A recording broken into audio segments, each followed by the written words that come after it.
legislative proposal to speed up the deportation of asylum seekers that didn't get permission to stay in the European Union. Their claims are processed in state reception centers like this one. In a move to shore up the asylum and migration rules, the European Commission is even now considering sending the returnees to deportation centers outside the bloc. This week's eu-decoded explains the common European system for returns. The revised regulation fills a gap within the Pact on Migration and Asylum to be implemented from June 2026.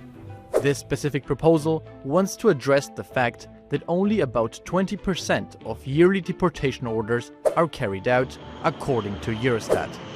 Lists of safe countries of origin and safe third countries to which people whose asylum applications are rejected may be sent should be defined.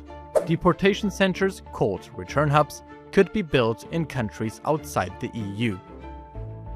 The non-EU countries would receive financial incentives from EU states to host these centers, but some returnees may never have been in those countries. We asked Europeans what they think about what people describe as outsourcing of migration policy. Io penso che noi dovremmo ricordarci di quando siamo stati noi migranti, essere un po' più umani con tutti. Se lo fossimo, vivremmo in una società migliore. Sono favorevole perché per me se tu non hai un diritto a rimanere, un permesso regolare, non è giusto che tu stia qui da noi, quindi devi essere da un'altra parte. Capisco queste persone che migrano verso i nostri paesi perché vengono da situazioni estremamente difficili e delicate. Però certo è anche vero che una regolamentazione un po' più accentuata sicuramente ci vuole. Δηλαδή πρέπει να εξετάζεται κάθε περίπτωση ξεχωριστά και αυτοί που έχουν αρνητικό παρελθόν να μεταφέρονται. Γιατί εδώ υπάρχει ανάγκη για εργατικά χέρια. Δηλαδή για παράδειγμα στα έργα του Μητροπολιτικού Πάρκου στο Ελληνικό λέει η εργολήπτρια εταιρεία ότι έχει έλλειμμα εργατικών χεριών. Άρα... With us is Jorge Liboreiro, who has been following migration and asylum policy for Euronews. Until recently, the European Commission rejected this idea of the so-called deportation centers in non-EU countries. What has changed in the meantime? Well, basically the politics change. Europe as a whole has moved further to the right gradually, and ideas that used to be more common in far-right circles, hard-right circles, like outsourcing of migration, gradually move into the mainstream. And the Commission responded to this by incorporating the policy into its own policy, but it's really a normalization of a policy that used to be considered extreme. Now it's acceptable. What could be the role of the European Commission in the eventual setting up of the so-called return hubs? Well, the Commission in its regulation has done something very interesting. It has put forward several articles that establish the legal basis for member states to build these deportation centers outside of the European Union.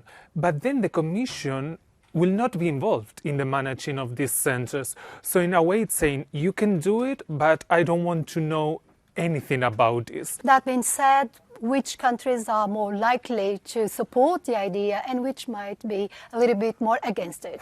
Well, this is an unprecedented idea, so I think some member states will really think it twice, 3 times, 4 times before going ahead with it.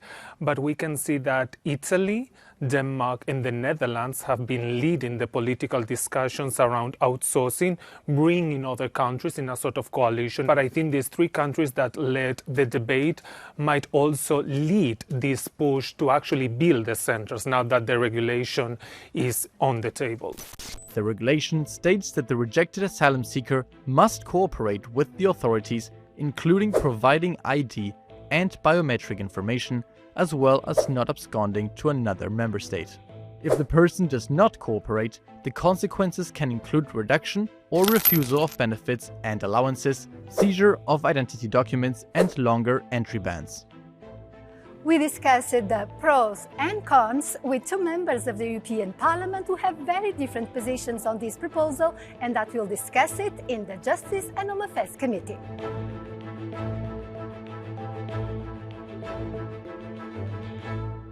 Es una consideración global del fenómeno migratorio desde el punto de vista de la capacidad de los Estados miembros para el retorno, ¿no? Y en ese sentido sí creemos que tiene todas las condiciones para ser un instrumento que permita una política mucho más eficaz de retorno. I think indeed it's not the answer that is needed in terms of returns. I think this return directive is just a political answer to the claims of the far right, be it Meloni or others that want to strengthen and to assimilate migration issues with security issues. And we've seen it all over the place.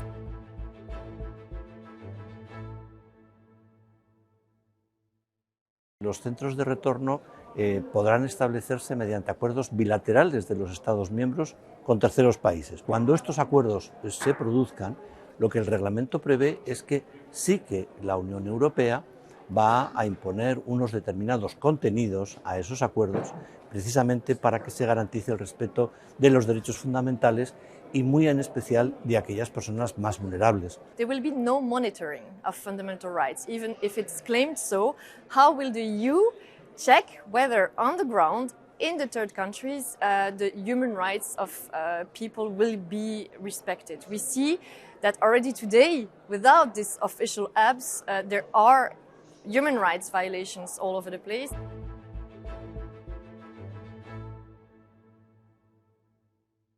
Que si garantizamos un marco de respeto a los derechos fundamentales y los mecanismos necesarios para monitorizar esos derechos fundamentales, yo creo que será mucho más fácil desde el punto de vista legal que las iniciativas de centros de retorno puedan, digamos, pasar el control judicial. The legislators should take that into account. The whole concept of safe third countries is also being revisited, which means that there's no guarantee today that those countries are safe for the people that will be sent to them and that their fundamental rights will be respected. An European return order is also part of the proposal so that all member states respect a decision taken in one of them. So, will this be enough to increase solidarity and cooperation between member states on such a controversial issue such as migration? Anyway, the concept of Fortress Europe seems to be consolidating in a world increasingly concerned by border security.